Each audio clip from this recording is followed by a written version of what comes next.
In the late summer of 305 BC, the citizens of the island Republic of Rhodes looked out across the eastern Mediterranean and watched their horizon completely vanish. The sea was entirely blocked by an invading armada of over 1,000 vessels, a fleet so massive that the ships and their crews outnumbered the island's entire population. Their approach was announced by the rhythmic, deafening crack of thousands of wooden oars striking the water, signaling the arrival of Demetrius Poliorcetes, the supreme commander known to the ancient world as the Besieger. This was not a standard military blockade designed to slowly starve a garrison into submission. Rhodes was a wealthy, heavily fortified merchant city-state that relied on global trade and maritime neutrality, but it was now trapped by a hostile invasion force of 40,000 regular troops. More terrifying than the sheer numbers was the mechanical cargo this fleet carried. Demetrius brought the most advanced military engineering of the era, deploying massive floating artillery platforms and towering iron-plated machines designed specifically to rip solid stone walls to dust. It was an unprecedented display of technological terror aimed directly at an independent republic. Welcome back to World Chronicles. Today, we break down the engineering marvels, the brutal logistics, and the decisive terrain traps that define the ancient world's most insane military operation.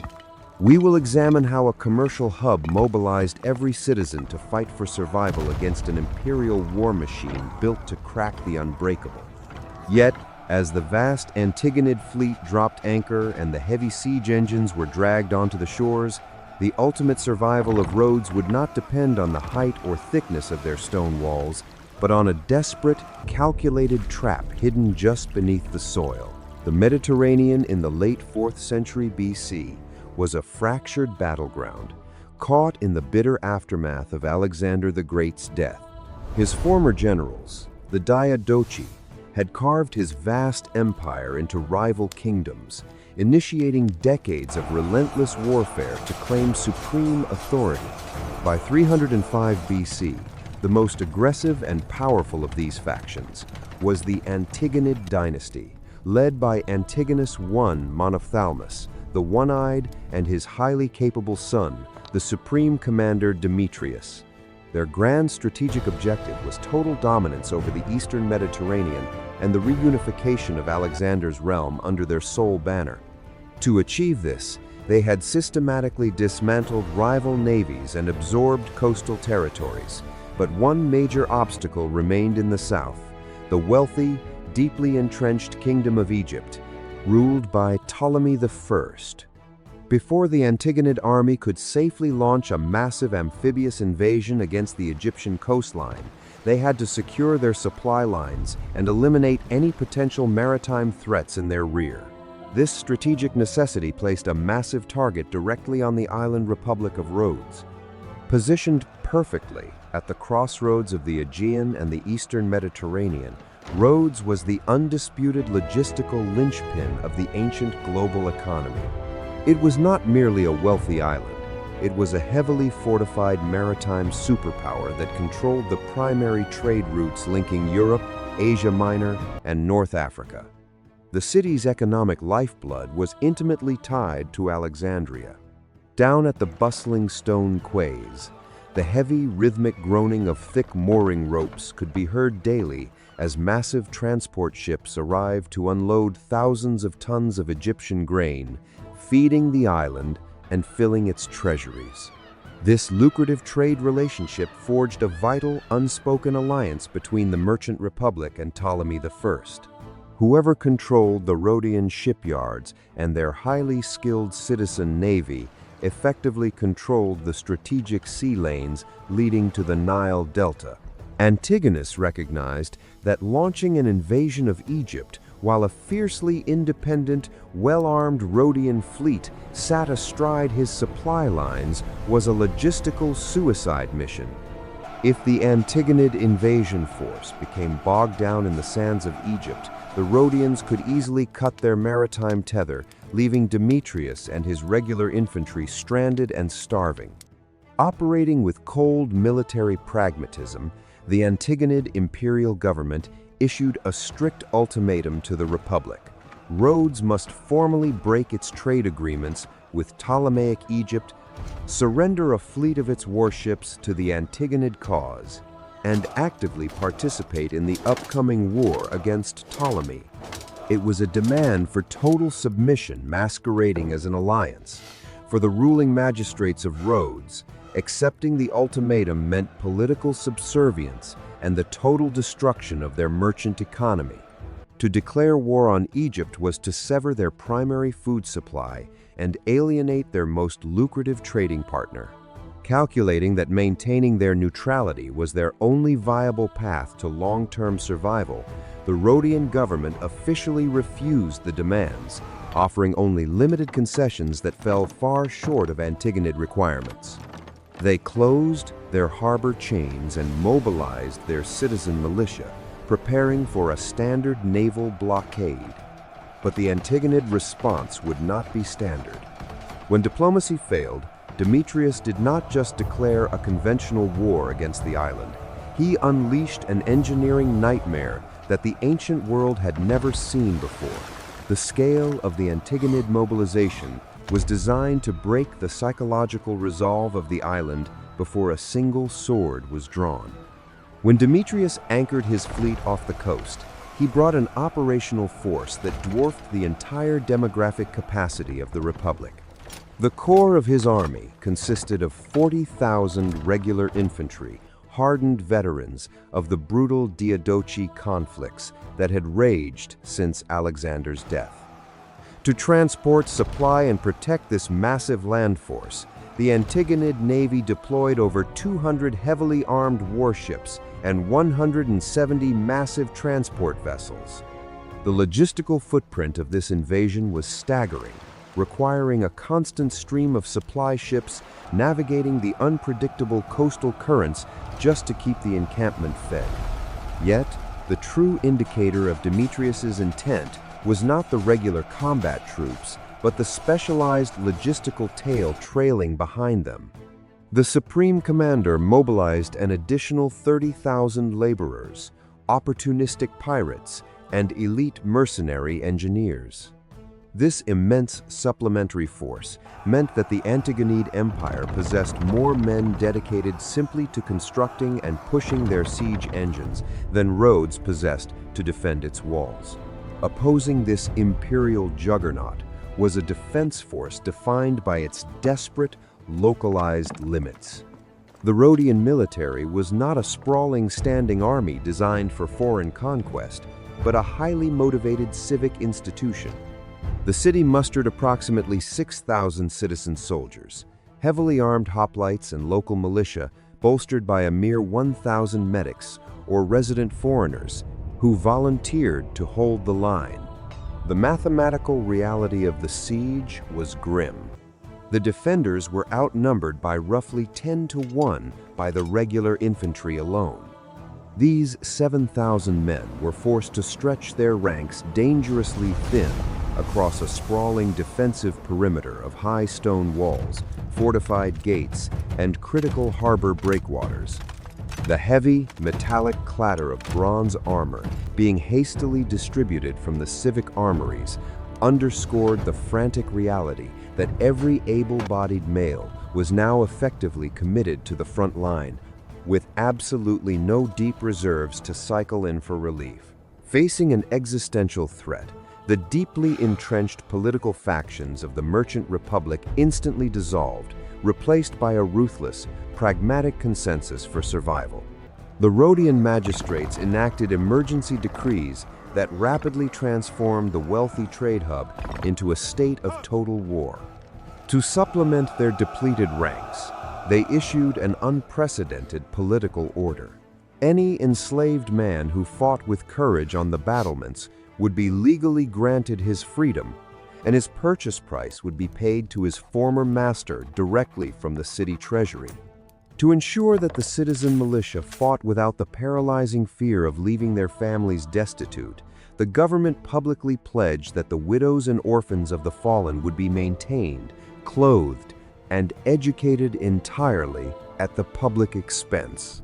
Furthermore, the city offered massive financial bounties for any Antigonid siege engines captured or dismantled. This was a masterclass in social engineering under pressure. The defense of Rhodes was no longer just a military obligation, but a deeply personal, incentivized struggle that aligned the survival of the state with the survival of every individual on the island. The stage was set for a brutal, grinding war of attrition.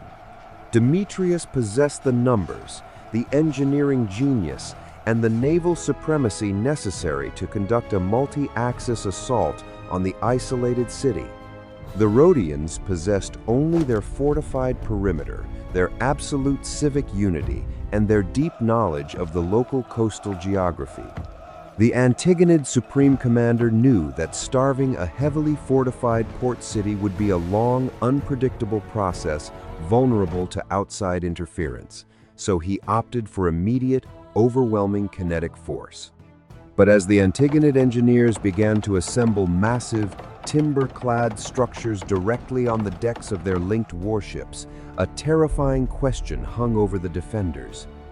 How could a militia of just 7,000 men possibly hold a static wall against an army that arrived bringing a floating fortress?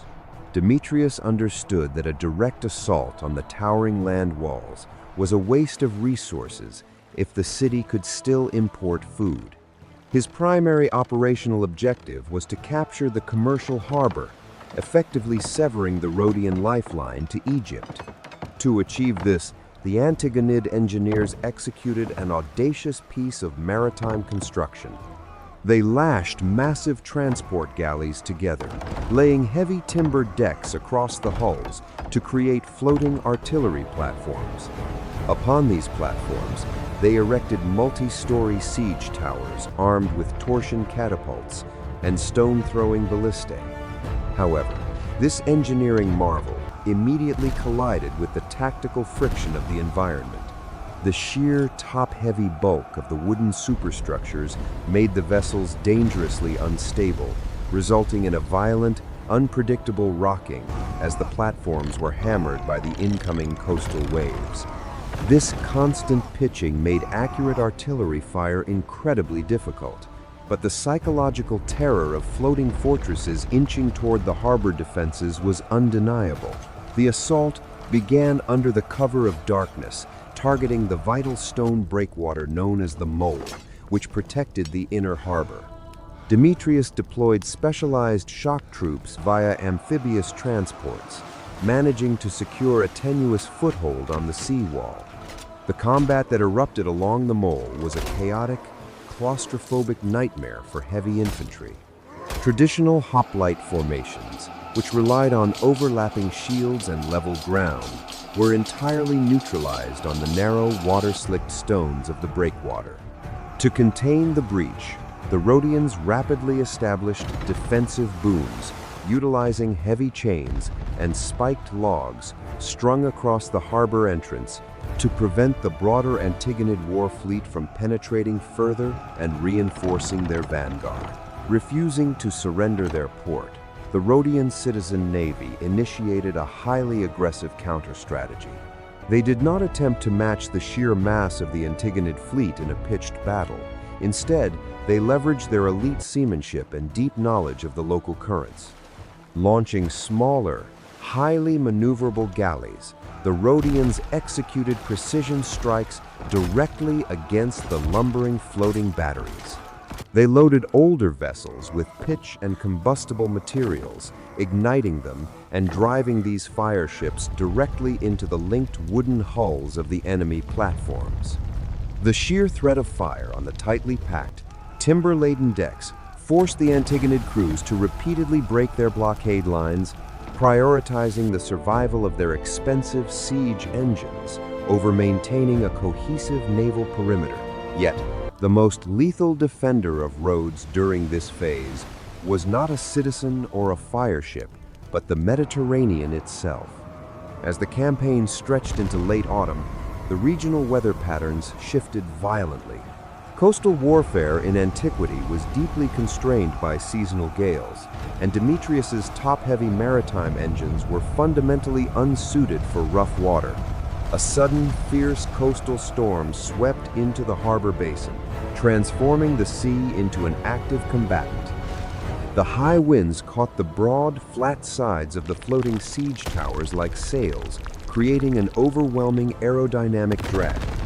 Lashing cables groaned and snapped under the immense kinetic stress, causing the heavy platforms to tear apart, capsize, or crash violently against the rocky shoreline. The environment systematically dismantled what the Antigonid engineers had spent weeks constructing. After weeks of grueling amphibious combat and severe material losses, the strategic reality became undeniable. The Antigonid naval assault had failed to choke the harbor, leaving the vital maritime corridor to Egypt battered but unbroken. Demetrius realized that relying on the unstable, unpredictable surface of the sea to crack a heavily fortified city was a flawed doctrine. To break the Republic, he needed to anchor his ambition to solid earth, where his massive manpower and engineering superiority could physically dictate the terms of engagement.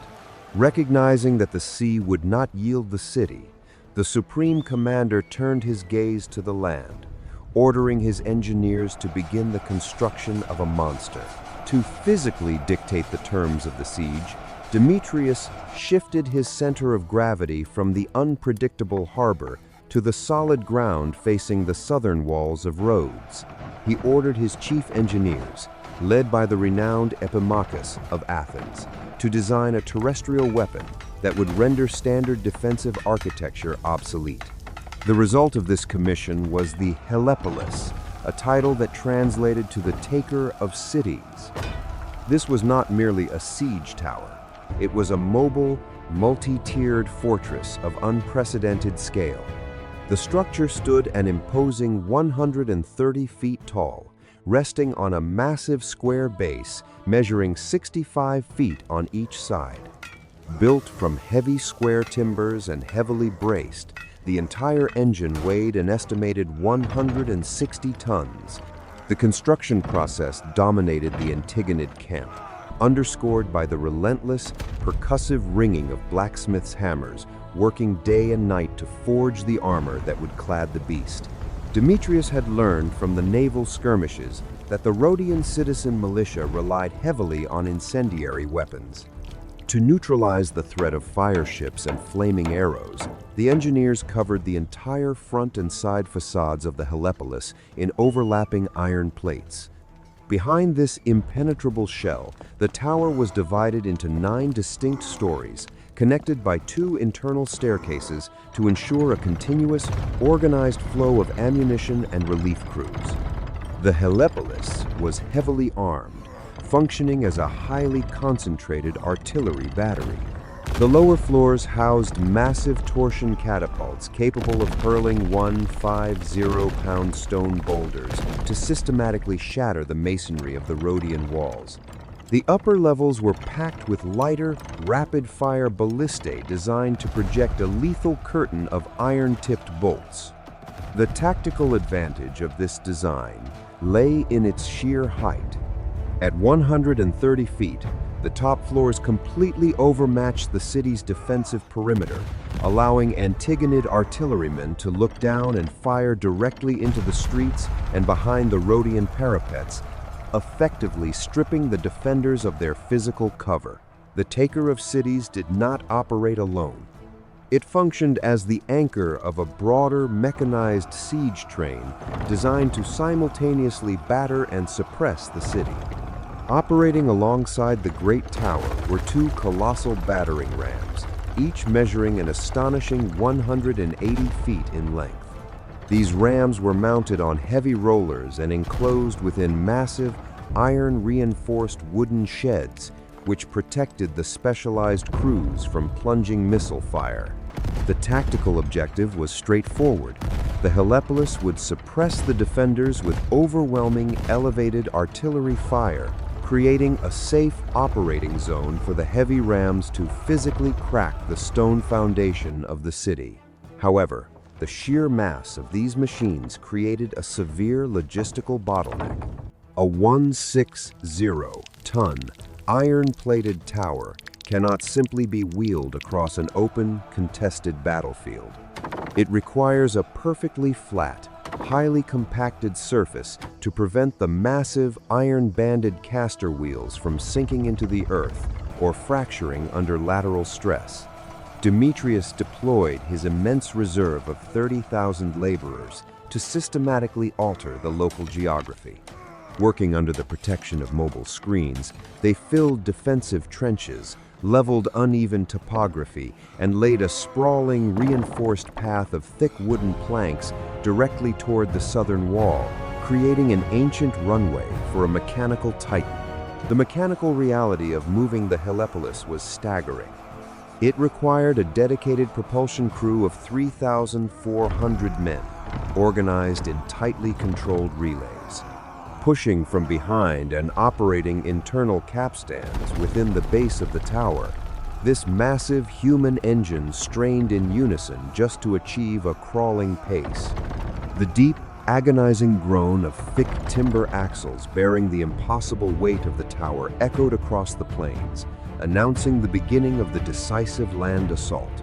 As the vast Antigonid labor force completed the terrestrial runway, the psychological pressure on the city reached its absolute peak. The Rhodians watched from their battlements as the towering, iron-clad shadow of the Helepolis finally began to inch forward along the wooden tracks, its heavy catapults already snapping to life to test the range. The physical reality of the machine proved that a conventional static defense would inevitably fail against such engineering superiority. The unstoppable engine was steadily closing the distance, leaving the Rhodian militia with only a matter of hours to find a structural weakness before their outer defenses were permanently ground to dust. The psychological pressure materialized into devastating kinetic force the moment the Helepolis entered artillery range. From the upper tiers of the 130-foot tower, Antigonid engineers unleashed a relentless, plunging barrage that stripped the defensive advantage away from the Rhodians. Massive torsion catapults drove 150-pound stone spheres directly into the face of the southern defenses, methodically shattering the rigid stone masonry. Simultaneously, rapid-fire ballistae swept the parapets clear of the citizen militia, preventing any organized counterfire from the defenders below. The concentrated firepower was mathematically designed to overwhelm ancient architecture, exploiting the height advantage to bypass the thickest parts of the wall. Under the sustained rhythmic impact of the heavy artillery, the structural integrity of the southern curtain wall finally failed. Large sections of the outer stone defenses collapsed into a slope of rubble, exposing the vulnerable civic center of the merchant republic to the waiting Antigonid infantry.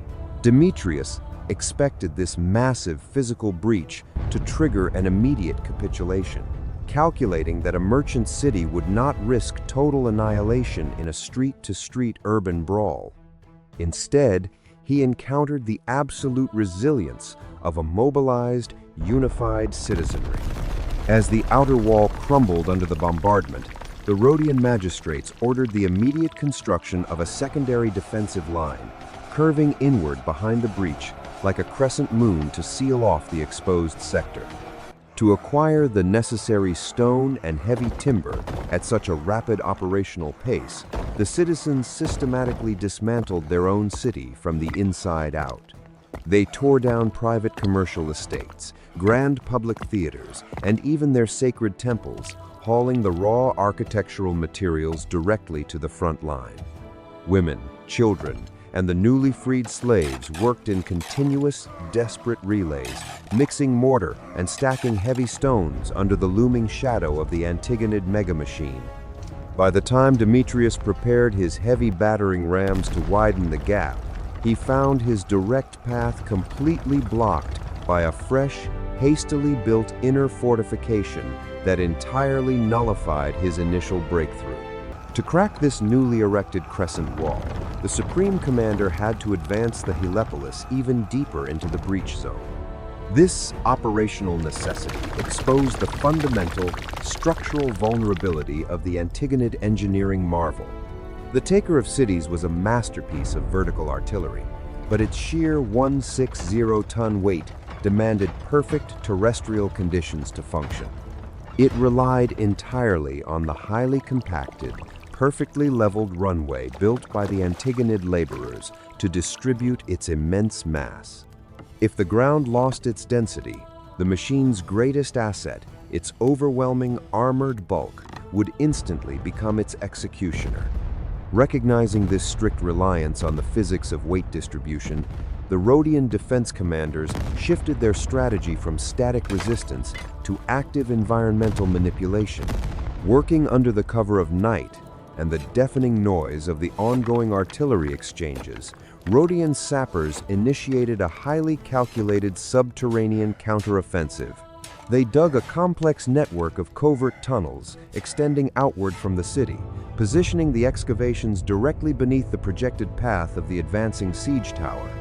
Simultaneously, the city engineers weaponized the island's own infrastructure.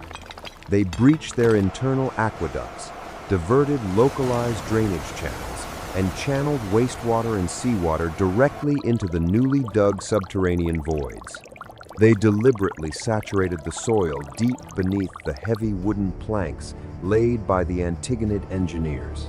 On the surface, the terrain still appeared solid and unbroken, perfectly masking the manufactured, unstable marshland that lay just inches beneath the crust. As the sun rose, Demetrius ordered his 3,400-man propulsion crew to push the massive iron-plated engine forward for the final decisive assault on the crescent wall. The Taker of Cities groaned and lurched forward along the wooden runway, its internal capstans turning slowly as the thousands of laborers strained against the immense friction.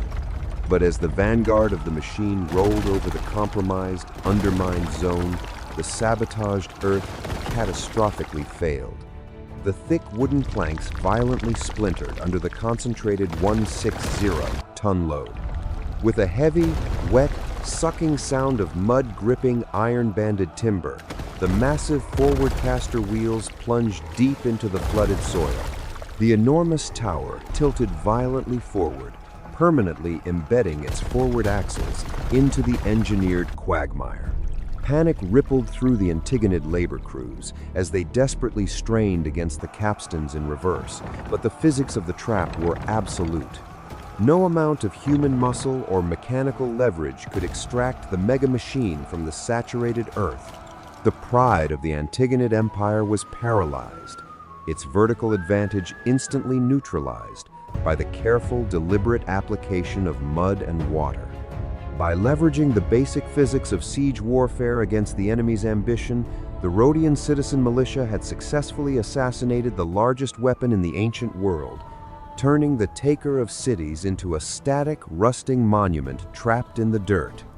But while the mechanical monster was permanently stuck, the siege itself was far from over.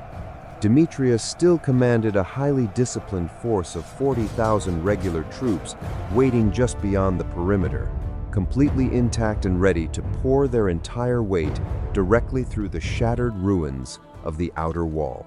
With the Helepolis immobilized in the mud and the inner crescent wall unbroken, the Antigonid land offensive ground to an agonizing halt. Demetrius commanded 40,000 heavily armed infantry ready to storm the breach, but without the suppressive fire of the great tower. Advancing his men into the prepared kill zone of the inner fortifications would result in catastrophic casualties. The tactical stalemate immediately reverted the conflict to the brutal, fundamental math of ancient siege warfare, the race of starvation. Unable to crush the merchant republic with overwhelming engineering, the Supreme Commander pivoted his entire strategy to absolute attrition. If he could not break their walls, he would starve the defenders into submission, relying on his vast naval armada to enforce a watertight blockade around the island. Maintaining a perfect naval quarantine, however, proved to be an operational impossibility against a maritime powerhouse. The Antigonid fleet, though massive, was composed heavily of large, cumbersome galleys designed for pitched fleet actions and amphibious assaults. These heavy warships were ill-suited for continuous patrol duty along a coastline notorious for its jagged reefs and shifting, unpredictable Mediterranean crosscurrents. The biting, salt-heavy sea spray continuously battered the Antigonid crews as they maintained their exhausting maritime patrols. But the sheer expanse of the Rhodian perimeter stretched their operational capacity to the breaking point. The blockade was porous, a sprawling net with too many gaps, and the masters of the eastern trade routes knew exactly how to exploit it. The survival of Rhodes ultimately materialized not from their own depleted armories, but from the southern horizon. Ptolemy I of Egypt, recognizing that the fall of Rhodes would immediately precipitate an Antigonid invasion of the Nile Delta, honored the unwritten alliance between the two powers. He dispatched a highly specialized relief fleet composed of fast, agile transport vessels commanded by experienced blockade runners. Utilizing the cover of night and their superior knowledge of the regional weather patterns, the Egyptian captains systematically slipped past the heavier, slower Antigonid patrols. They breached the harbor defenses and delivered a staggering 300,000 bushels of grain directly into the Rhodian silos, alongside hundreds of fresh mercenary reinforcements. This massive influx of calories and manpower fundamentally shattered Demetrius's strategic calculus. A siege of attrition only succeeds if the besieging force outlasts the supplies of the defenders. With the Egyptian grain ships actively circumventing the blockade, the Rhodian citizen militia was no longer starving. They were fully provisioned and capable of holding the fortifications indefinitely. Conversely, the logistical pressure violently reversed onto the Antigonid encampment. Supplying an army of 40,000 regular troops and 30,000 laborers on a hostile island required an unsustainable volume of imported resources. As the campaign dragged into the late months of 304 BC, the approaching Mediterranean winter threatened to sever Demetrius's own maritime supply lines. The extended duration of the encampment bred its own lethal consequences. With tens of thousands of men, draft animals, and camp followers packed into static siege lines, sanitation collapsed entirely. Dysentery and other camp diseases began to spread rapidly through the Antigonid ranks, eroding the combat effectiveness of the regular infantry faster than Rhodian arrows. The taker of cities was paralyzed, the blockade was broken, and the primary campaign season had expired. As the cold winter winds began to sweep across the eastern Mediterranean, the Supreme Commander faced a bitter, inescapable reality: remain on the island and risk losing his entire imperial army to disease and starvation, or order a full retreat and suffer a humiliating political blow before the eyes of the entire ancient world. The political reality of 304 BC demanded an immediate exit strategy. Demetrius could not afford to let his 40,000 veteran infantry rot in a plague-ridden winter camp, nor could the broader Antigonid Empire afford to have its supreme commander pinned down on a single island while rival Diadochi mobilized across the Mediterranean. The stalemate was finally broken by neutral arbitration. A diplomatic delegation from the Aetolian League arrived to mediate, offering both the exhausted merchant republic and the frustrated besieger a carefully constructed political off-ramp. The resulting treaty was a masterpiece of diplomatic camouflage, allowing Demetrius to claim a nominal victory while granting the Rhodians everything they had originally fought to protect. Under the terms of the agreement, Rhodes officially became an ally of the Antigonid Empire, promising to support their broader military campaigns. However, the Rhodian magistrates secured one absolute, non-negotiable exception. They would never be compelled to take up arms against Ptolemy of Egypt. Furthermore, the city retained its absolute political autonomy, the independent command of its citizen navy, and full control over its commercial revenues. The Antigonid war machine had spent an entire year attempting to sever the logistical tether between Rhodes and Alexandria, yet the treaty legally enshrined it. It was a massive strategic triumph for the island, dressed in the polite, face-saving language of compromise. With the ink on the treaty dry, the Antigonid withdrawal was executed with ruthless speed. Demetrius ordered his remaining forces to immediately break camp and load the transport vessels before the winter weather closed the sea lanes entirely. The logistical reality of a rapid maritime evacuation dictated a harsh material sacrifice. To fit tens of thousands of men, cavalry mounts, and core equipment onto the surviving ships, the Supreme Commander made the cold calculation to abandon his most cumbersome and expensive assets. The heavy, rhythmic thud of hobnailed boots striking wooden gangplanks echoed across the harbor as the army boarded the galleys, detaching from the coast and rapidly vanishing over the horizon. The departure of the Antigonid fleet left a profound quiet over the scarred southern plains of the island. The citizens of Rhodes walked out from behind their hastily built crescent wall to survey the aftermath of the ancient world's most intense mechanical siege. The battlefield was littered with the physical remnants of an imperial budget. Towering above the abandoned trenches and shattered palisades was the taker of cities, its 160-ton, iron-plated bulk still hopelessly mired in the manufactured marshland.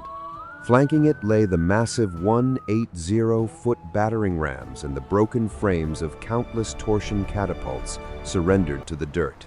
The siege had ended in a decisive structural survival for the city, but it left the magistrates facing a highly unusual economic problem.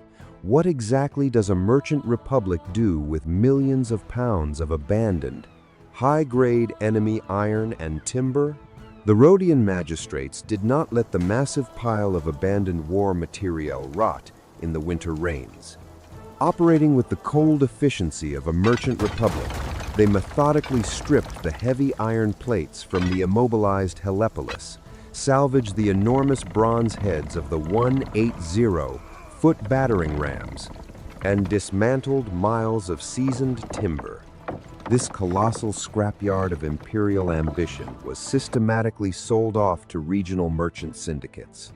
The liquidation of Demetrius's siege train generated a staggering windfall of 300 talents of silver, an immense sum that effectively handed the city the equivalent of a modern national defense budget strictly from recycled enemy weaponry.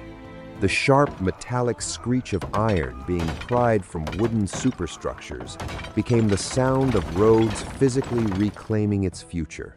Rather than hoarding the silver or reinvesting solely in deeper fortifications, the Rhodian Civic Assembly made a profound ideological calculation.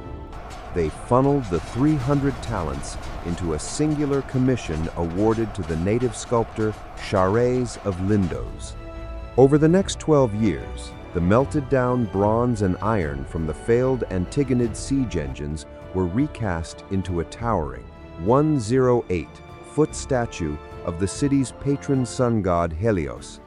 The Colossus of Rhodes rose above the harbor entrance, not merely as an offering to the divine, but as a permanent, gleaming monument to their survival and the ultimate humiliation of the Antigonid Empire.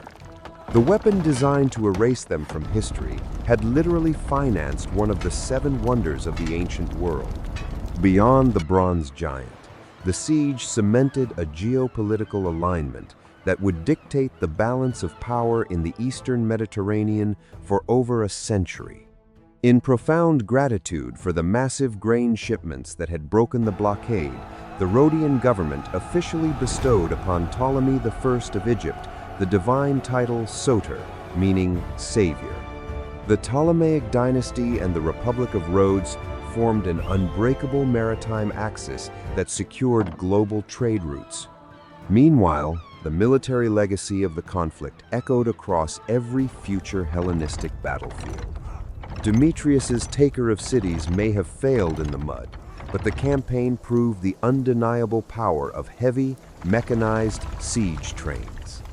The permanent integration of advanced torsion artillery, mobile towers, and dedicated engineering corps became the new standard for Hellenistic warfare, fundamentally altering how empires approached urban defense. The siege of 305 BC stands as a definitive testament to the resilience of civic mobilization. Rhodes demonstrated that a wealthy, independent city-state could successfully defy the overwhelming numerical superiority of a fractured global empire if it maintained absolute internal unity, weaponized its local geography, and strictly controlled its maritime logistics. Demetrius Poliorcetes arrived with an unprecedented armada to break a merchant republic, but his failure only succeeded in forging its golden age. Subscribe to our channel to relive the great chapters of history together, and join us for the next episode of World Chronicles.